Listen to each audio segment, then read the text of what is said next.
And in this moment, we have a choice to make. We can grow apathetic, succumb to anger, or yield to despair, surrendering to the gravity of what we're up against. Or we can do what Mandela did, every single day inside that 7 by 9 foot prison cell on Robben Island. You won't believe what royal biographer Tom Bower just exposed about Prince Harry. 25 years of addiction, daily drug use, a ghost-written memoir that isn't even his voice. But wait, it gets darker. Meghan's mother allegedly dealt drugs and vanished for 10 years. Where did she go? Bower legally can't say. Harry's judgment is compromised, his memory unreliable, and sources claim he's completely controlled. Child protection services might start asking questions. What Harry doesn't want you to know about his California life will shock you to your core. And every day outside of it too. We can find meaning and purpose in the struggle. We can wear our principles as armor. Heed the advice Mandela once gave his son to never give up the battle even in the darkest hour. If we can see one another's humanity just as he did, a better day will truly be on the horizon. Recent revelations from royal biographer Tom Bower have sparked considerable discussion about Prince Harry's autobiography and raised questions about the authenticity of the narrative presented in his memoir. During an interview on GB News with Dan Wootton, Bower made several claims that have significant implications for how we should interpret the contents of Spare and understand Harry's current situation. One of the most striking disclosures from this interview concerns Harry's academic abilities at the time he entered military training. According to Bower, when Harry took his Sandhurst entrance exam at the age of 20, his writing skills were assessed to be at the level of a 13-year-old. While this revelation might not surprise those who have followed Harry's educational journey over the years, it does raise important questions about the authorship and authenticity of his memoir. The significance of this disclosure extends beyond simply questioning Harry's intelligence. What it really highlights is the substantial gap between Harry's natural level of expression and the sophisticated prose found throughout Spare. Anyone who has read the book will notice the detailed descriptions, carefully crafted anecdotes, and relatively polished writing style that appears throughout its pages. The question becomes, if Harry was writing at such a basic level in his 20s, how likely is it that his articulation has dramatically improved over the following 18 years? The reality is that while people can certainly develop their writing skills over time, fundamental improvements in articulation and expression typically require dedicated effort, extensive reading, and consistent practice.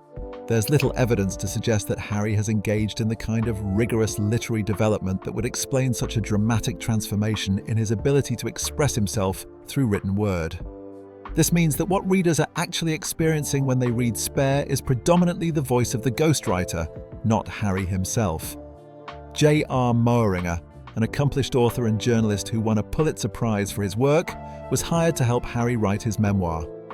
Moehringer's involvement in the project was never a secret, but the extent to which his voice dominates the narrative is what these revelations bring into sharper focus. When you examine the book closely, you can identify sections where the writing demonstrates a level of literary skill and attention to detail that seems inconsistent with someone who struggled with basic writing competency in their 20s.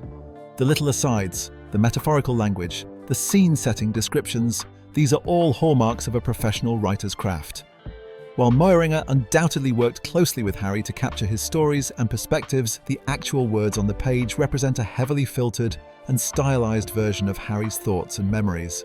This isn't necessarily problematic in itself, as many memoirs are written with substantial assistance from professional writers, but it does mean that readers should be aware they're not getting Harry's unmediated voice. This filtering effect becomes even more significant when we consider the other factors at play. The book represents Harry looking back on events that in some cases occurred decades ago. Memory, as psychological research consistently demonstrates, is far more unreliable than most people realize. When we recall events from our past, we're not accessing a perfect recording, we're reconstructing those memories based on fragments of information, influenced by our current beliefs, emotions, and the stories we've told ourselves over the years. Think about your own memories from 25 years ago. If you were asked to recount specific conversations, describe exact sequences of events, or recall the precise emotions you felt in particular moments, How accurate do you think you could be? Studies on memory have shown that even people who are completely confident in their recollections can be substantially wrong about important details. We don't deliberately lie when our memories are inaccurate. Our brains simply fill in gaps and construct narratives that feel true but may not align with objective reality. In Harry's case, there's no indication that he kept detailed contemporaneous notes or maintained a journal throughout his life. The book doesn't reference such documentation, and given what we know about his academic inclinations, it seems unlikely that he was diligently recording his experiences in real time. This means the memories he shared with Moiringer were based on his recollection years or even decades after the events occurred. Recollections that would have been shaped by countless retellings, media coverage, and the natural distortions that time introduces to memory. To reconstruct these events, Harry would have relied on what other people told him about those times, what he's seen in news articles and media coverage, and his own selective memory of emotionally significant moments. While photos and news clippings can certainly help jog memories, they also have a way of replacing our actual memories with a constructed narrative based on the image or article rather than the lived experience. We start to remember the photograph rather than the moment itself. This creates multiple layers of filtering between the actual events and what appears on the pages of Spare. First, there's the unreliability of memory itself. Second, there's the influence of how others have described these events to Harry over the years. Third, there's the perspective of looking back from his current situation, which inevitably colours how past events are interpreted and presented.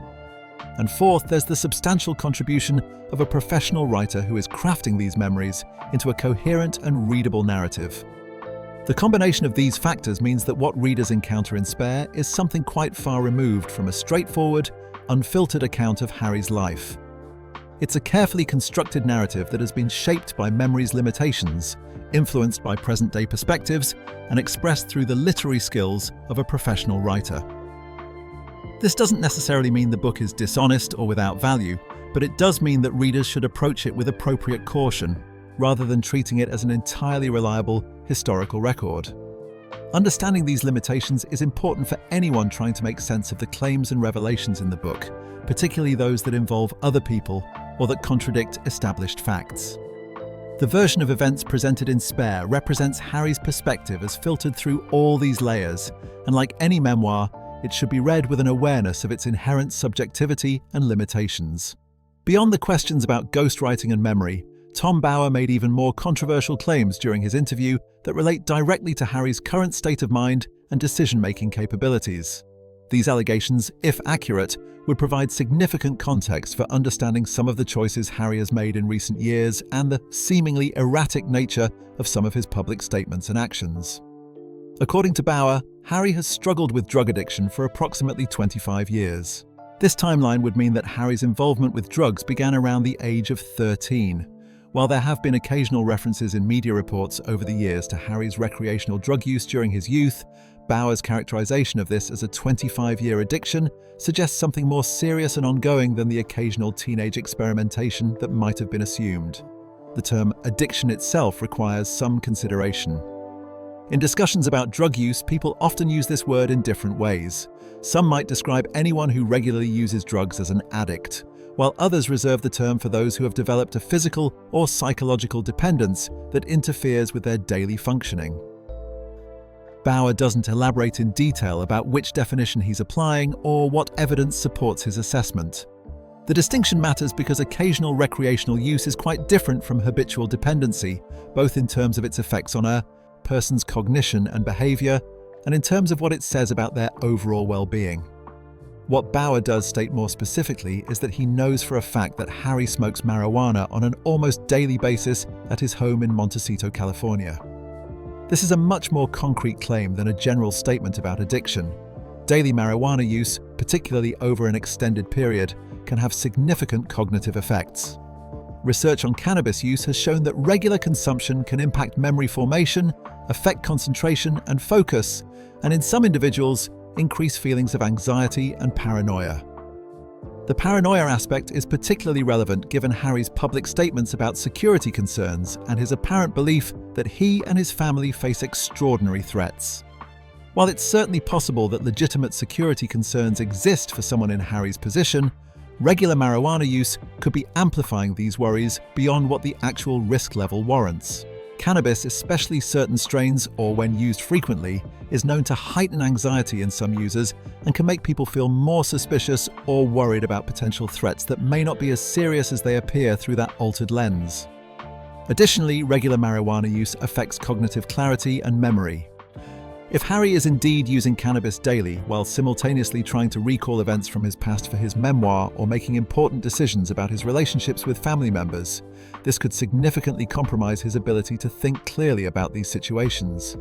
Being in an altered state on a regular basis makes it difficult to maintain a clear perspective on complicated emotional and interpersonal dynamics. The combination of factors that Bauer describes paints a picture of someone whose judgment may be seriously compromised. Consider the various influences at work. First, there's the emotional aspect of Harry's situation. He's dealing with complicated family relationships, the loss of his mother at a young age, the pressure of public scrutiny, and the challenges of navigating life after stepping away from royal duties. These emotional factors alone would make clear thinking difficult for anyone. Second, according to Bauer and other observers, Harry is in a relationship where his wife exerts considerable control over him. Whether one accepts this characterization or not, it's clear that Meghan has strong opinions and that their decisions as a couple have frequently aligned with her stated preferences and worldview, rather than what Harry's previous patterns of behavior might have predicted. This influence, combined with Harry's apparent willingness to accept her framing of events and relationships, creates another layer of potential distortion in his perception of reality. Third, if we accept Bauer's claims about daily marijuana use, there's a pharmacological factor actively affecting Harry's cognition every single day. The fog of regular cannabis consumption would make it even harder to think critically about the information and interpretations being presented to him. When someone is regularly in an altered state, their ability to question narratives, spot inconsistencies, or maintain skepticism about claims that confirm their existing beliefs becomes significantly impaired. These three factors would compound each other in troubling ways. The emotional turbulence makes Harry vulnerable to accepting explanations that validate his feelings. The influence of his wife provides a consistent narrative framework that interprets events in a particular way. And the daily drug use makes it harder for him to step back and evaluate whether that framework actually makes sense or serves his long-term interests. Bauer specifically connects these factors when discussing Harry's lack of awareness about the damage his book has caused. From an outside perspective, many observers have noted that Spare contained revelations and accusations that seem likely to make reconciliation with Harry's family more difficult, not easier. Yet Harry has simultaneously expressed hope for reconciliation while continuing to make his complaints public. This apparent contradiction might seem puzzling, but it makes more sense if we consider that Harry may not be thinking clearly about the consequences of his actions.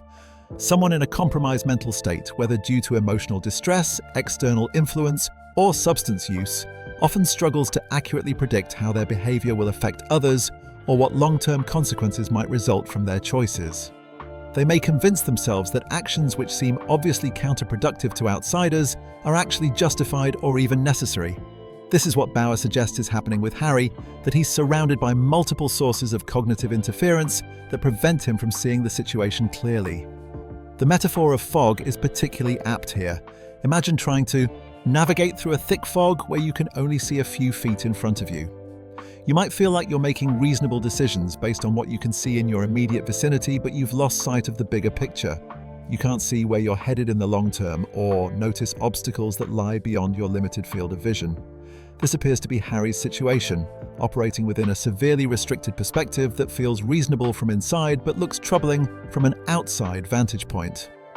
Bauer characterizes this as Harry being unable to find his way out of the mess he's created, and if the daily marijuana use claim is accurate, that would certainly contribute to the problem. Breaking free from unhealthy patterns requires clarity of thought, the ability to recognize those patterns, and the mental fortitude to make difficult changes. All of these capacities are compromised by regular substance use, especially when combined with emotional dependency and external manipulation. The question of how Harry arrived at this point is less important than recognizing that his current decision-making may not reflect what he would choose if he were thinking clearly and had access to balanced perspectives. Whether through substance use, emotional vulnerability, relationship dynamics, or most likely a combination of all three, Harry appears to be making choices that many observers believe are harmful to his long-term well-being and relationships. Understanding the factors that may be contributing to this impaired judgment helps explain behaviors that might otherwise seem deliberately self-destructive or vindictive. Instead, they may reflect someone who simply cannot see clearly enough to chart a better course. Tom Bower's interview didn't stop at discussing Harry's situation. He also made serious allegations about Meghan's mother, Doria Ragland, that provide context for understanding Meghan's own background and upbringing. These claims, if accurate, would shed light on the environment in which Meghan was raised and potentially explain some aspects of her adult personality and behavior patterns. According to Bower, Doria was involved in drug dealing when she first met Thomas Markle, Meghan's father. Bower states that he included this information in his book, suggesting he has sources for this claim and believes it to be legally defensible. He describes Doria not merely as a drug user, which might be dismissed as youthful experimentation common to that era, but as someone who was actively selling drugs.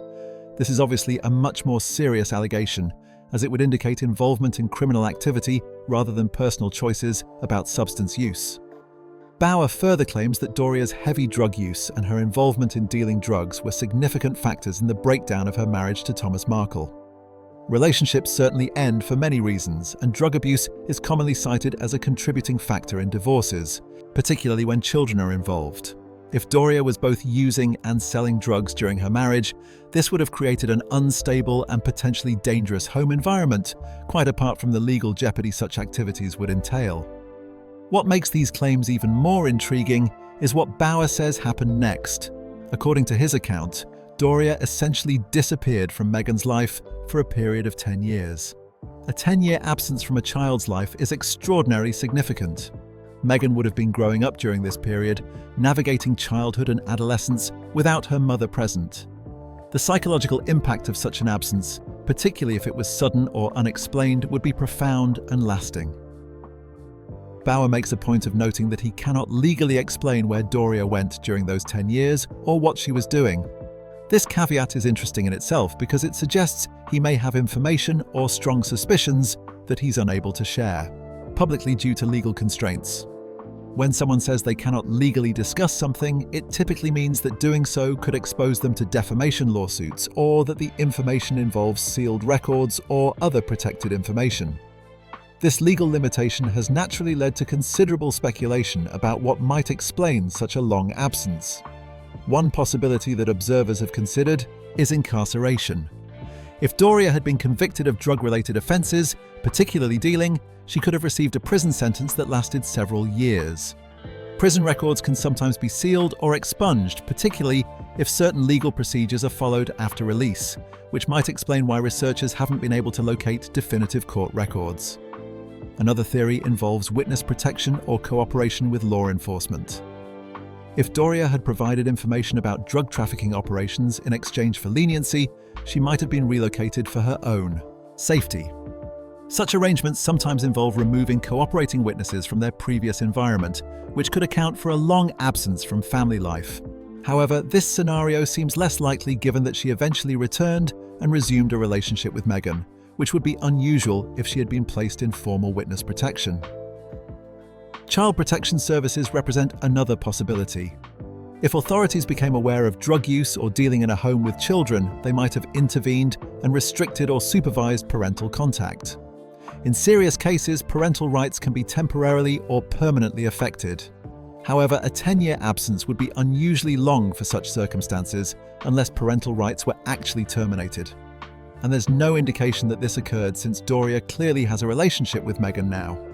Some have speculated about substance abuse treatment programs, voluntary relocation to escape drug-related problems, or personal circumstances that made her unable or unwilling to maintain contact with her daughter. The reality is that without access to the information Bower says he cannot legally share, any explanation remains speculative. What isn't in question, according to Bower's account, is that the absence occurred and that drugs played a significant role in the circumstances leading up to it.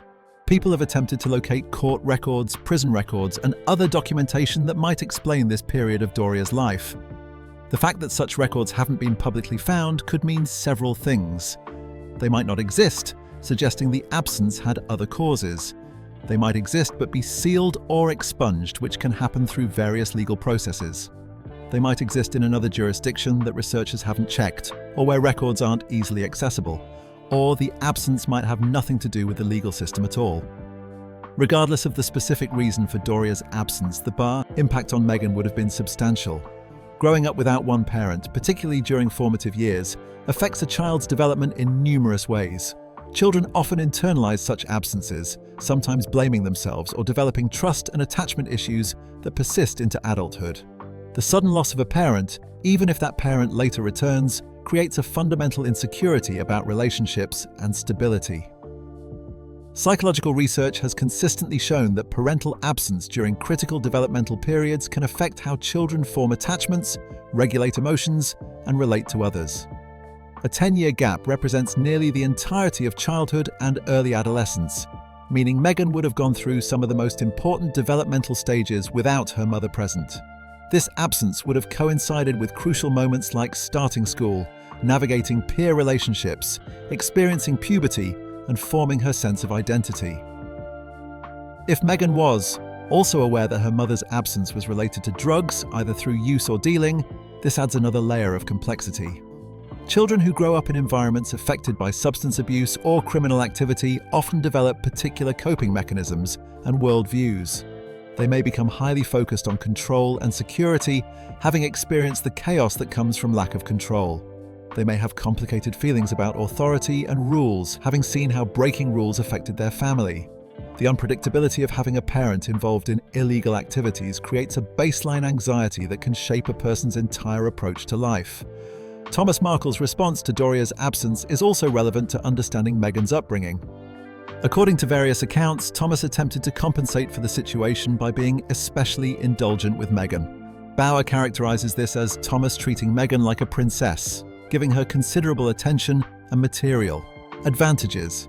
While such behavior is understandable from a parent trying to make up for difficult circumstances, it can create its own issues. Children who receive excessive praise and insufficient boundaries often struggle with realistic self-assessment and can develop an inflated sense of their own importance. If Thomas was reluctant to discipline Meghan or deny her things because he felt guilty about her mother's absence, this would have created an environment where Meghan's desires and preferences were rarely challenged.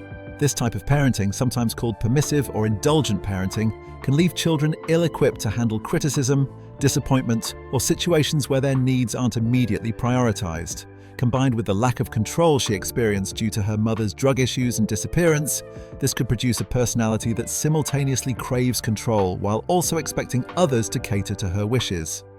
The child learns both that the world is fundamentally unreliable and chaotic, and that when stability does exist, it should revolve around meeting her needs.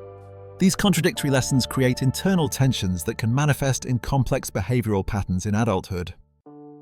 Bauer frames these revelations in terms of their contribution to Meghan's development. The suggestion is that growing up with parents who both had narcissistic traits, combined with an unstable and chaotic early environment, created conditions that led to Meghan developing similar patterns. This is consistent with research on personality development, which shows that both genetic factors and childhood environment play crucial roles. If both parents exhibited narcissistic characteristics, Meghan would have been genetically predisposed to similar traits. The genetic component of personality is well established in psychological research. Children of parents with particular personality patterns are statistically more likely to develop similar patterns themselves, though this is far from deterministic. Twin studies and family research have shown that personality traits have significant hereditary components, though the exact mechanisms are complex and involve multiple genes interacting with environmental factors. Environment matters tremendously as well, and the environment Bauer describes would have reinforced certain behavioral patterns. A lack of control of the environment is particularly significant in personality development. Children need a reasonable degree of stability and predictability to develop healthy emotional regulation and interpersonal skills. When a child's environment is chaotic, whether due to parental substance abuse, criminal activity, disappearance of a parent, or other destabilizing factors, they often develop maladaptive coping strategies. Some become hypervigilant and controlling, trying to impose order on their surroundings. Others might develop manipulative behaviors, having learned that direct approaches don't work in chaotic environments. The combination of genetic predisposition, environmental chaos during formative years, and then overcompensation through indulgence creates a particularly problematic developmental trajectory. The child learns that the world is fundamentally unstable and that other people are unreliable, while simultaneously learning that their own desires should be paramount and that others exist to meet their needs. These contradictory lessons create a worldview where trust is difficult, but entitlement is easy. These patterns established in childhood become deeply ingrained and typically persist into adulthood unless significant therapeutic work is done to address them. They shape how a person views relationships, processes criticism, handles disappointment, and interacts with the world. Understanding this background doesn't excuse problematic adult behavior, but it does provide context for understanding how such patterns develop and why they can be so resistant to change. The revelations about Doria's background thus serve multiple purposes in Bauer's narrative. They provide context for understanding Meghan's own development and personality. They raise questions about stability and judgment that might be relevant to current situations. And they highlight how patterns can persist across generations, with substance abuse and instability in one generation potentially contributing to personality patterns in the next that then affect subsequent relationships and decisions. Whether one accepts all of Bauer's characterizations or not, the basic facts he presents about family history and childhood environment clearly had significant impacts on the adults these children became. The revelations that Tom Bauer shared during his interview raise important questions about Harry's current situation and his ability to make sound judgments about his life and relationships, while Bauer focuses heavily on the role that drug use plays in compromising Harry's awareness. There are additional factors at work that deserve consideration when trying to understand why Harry seems unable to recognize the damage his recent choices have caused to his relationships and public standing. Bauer points out that Harry appears to have no awareness of the terrible damage that has been done through the publication of his memoir and his various public statements about the royal family. From an outside perspective, this lack of awareness is striking. Harry has made serious accusations against family members, revealed private conversations, and shared intimate details about relationships that most people would consider confidential. At the same time, he has expressed hope for reconciliation and seemingly expects that these relationships can be repaired despite the public nature of his grievances. The contradiction is obvious to observers. If someone genuinely wants to repair damaged relationships, they typically don't continue to air grievances publicly or share private family matters with millions of people. They don't accuse family members of serious wrongdoing in best-selling books and high-profile interviews while simultaneously requesting private meetings to work things out. The fact that Harry doesn't seem to recognize this contradiction suggests his perception of the situation is significantly distorted. Bauer attributes much of this lack of awareness to drug use, and if his claims about daily marijuana consumption are accurate, this would certainly be a contributing factor. However, there's another element that Bauer touches on but doesn't fully explore through a psychological lens. He mentions that Harry has been fed lies by his wife and that she acts as a puppet master, controlling his attacks on the royal family. This framing suggests manipulation and control, but it doesn't fully capture the psychological mechanisms that might be at play. When someone becomes deeply enmeshed in a relationship where one partner has significant influence over the other's perceptions and beliefs, something more complex than simple lying or manipulation occurs.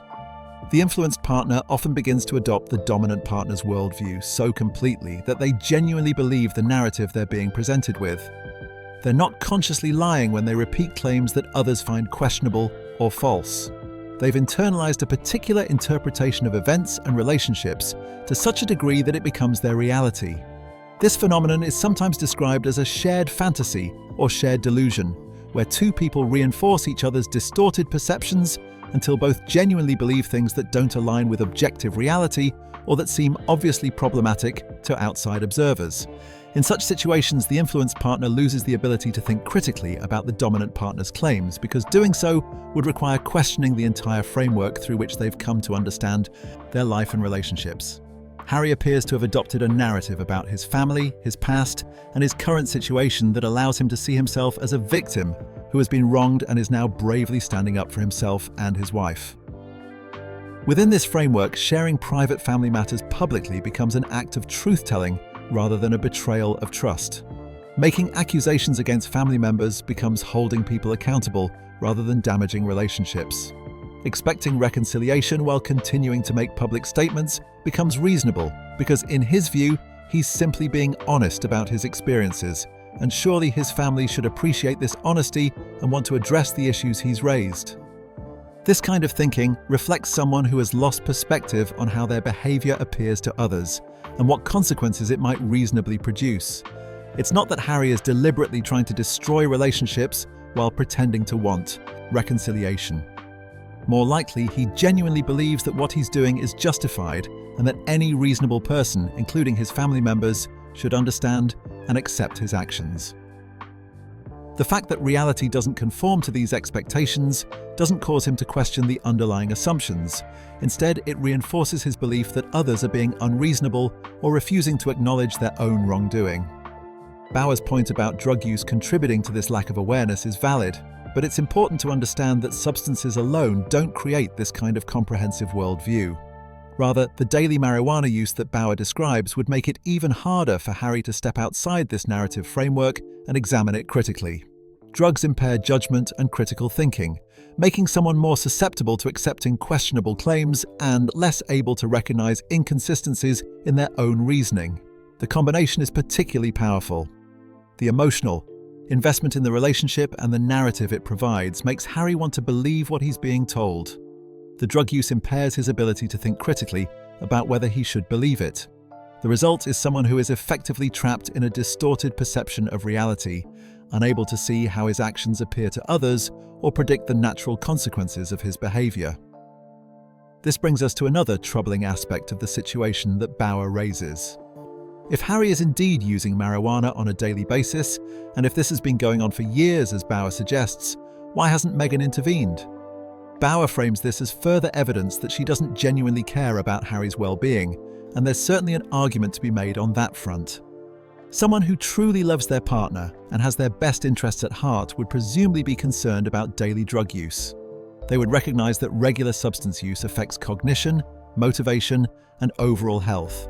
They would encourage their partner to reduce or eliminate such use, or at minimum to seek help if the use reflected an underlying addiction that required professional intervention. The fact that this doesn't appear to have happened raises questions about the nature of the relationship and whether Harry's well-being is actually a priority for his wife. This concern becomes even more significant when children are involved. Bauer notes that Harry is around children, presumably his own, and questions whether daily marijuana use is appropriate in that context. While Bauer acknowledges there's no suggestion that Harry uses drugs directly in front of the children, the broader question of whether someone who is regularly impaired should be in a caretaking role is valid. Most people would agree that parents have a responsibility to be clear-headed and fully present for their children. This doesn't mean parents can never relax or that occasional adult social drinking is problematic, but daily drug use represents something different. It suggests someone who is regularly in an altered state, which could affect their ability to respond to emergencies, make sound parenting decisions, or provide the stable, attentive presence that children need. From a child welfare perspective, these concerns are legitimate. Social services in most jurisdictions take an interest when parents are engaged in regular drug use, even in places where marijuana is legal for adults. The question isn't primarily about legality, but about whether the substance use affects parenting capacity, and whether children are being adequately cared for in an environment where drug use is occurring. Bauer raises these concerns specifically in the context of questioning why Meghan, as a supposedly devoted mother, hasn't addressed Harry's drug use. If she's aware of it and hasn't intervened, this suggests either that she doesn't view it as problematic or that Harry's well-being and the children's welfare aren't sufficiently important to her to warrant the conflict that such an intervention might cause. Either way, it reflects poorly on the relationship dynamics and raises questions about priorities within the household. There's also a broader pattern worth noting. Throughout the various claims and revelations that Bauer discusses, a picture emerges of someone whose life and choices are being influenced by multiple compromising factors. Harry's limited educational background and writing ability mean he's dependent on others to help him communicate his story. His compromised memory means he's dependent on others to help him remember and interpret his past. His apparent drug use means his judgment and perception are chemically impaired, and his relationship dynamic means he's dependent on his wife's framework for understanding his family relationships and his place in the world. Each of these factors alone would be concerning.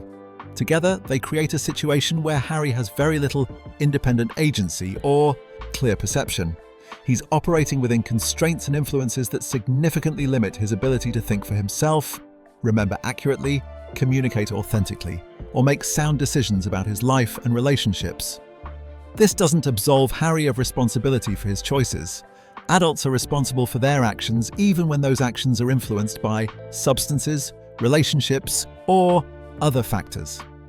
However, it does provide context for understanding how someone could make a series of decisions that appear self-destructive and harmful to outside observers, while apparently believing those decisions are justified and appropriate. The tragedy, if Bauer's characterizations are accurate, is that Harry likely cannot see his situation clearly enough to change course. He's surrounded by what Bauer describes as fog, both literally in terms of drug-induced cognitive impairment and metaphorically in terms of the distorted perceptions that his relationship and emotional state have created. Breaking free from this would require recognizing that his current perspective is distorted, which is extraordinarily difficult to do when you're the one experiencing the distortion.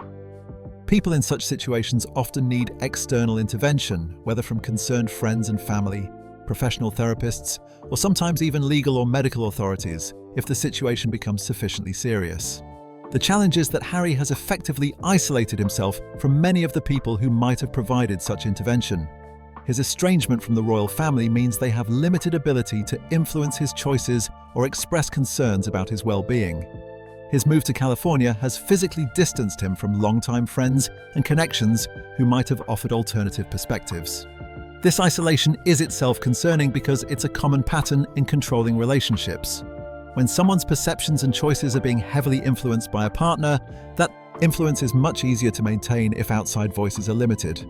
Whether this isolation was deliberately engineered or simply arose naturally from the couple's choices, the effect is the same. Harry is surrounded primarily by people who share or reinforce his current worldview, rather than people who might challenge it or offer different perspectives. The question of what happens next is difficult to answer. People can remain in distorted perceptual states for years or even decades, especially when multiple reinforcing factors are present. Without significant disruption to the current pattern, whether through personal crisis, external intervention, or Harry somehow developing enough clarity to recognize the problem himself, there's little reason to expect meaningful change. Bauer's revelations thus paint a troubling picture of someone who is compromised on multiple levels and apparently unable to recognize or address these compromises. Whether one accepts all of his specific claims or treats some with skepticism, the overall pattern he describes is concerning. It suggests someone who is not operating with full agency, clear perception, or sound judgment, yet who is making major life decisions and taking actions that have significant consequences for himself, his children, and his relationships with others. Understanding these dynamics doesn't provide easy answers or solutions, but it does offer a framework for making sense of behavior that might otherwise seem incomprehensible. Harry's actions over recent years, viewed through this lens, become less puzzling even if they remain deeply troubling. They reflect someone operating under multiple impairments and influences, making choices that feel justified from within his limited perspective, but that appear obviously problematic to those with clearer vision of the situation.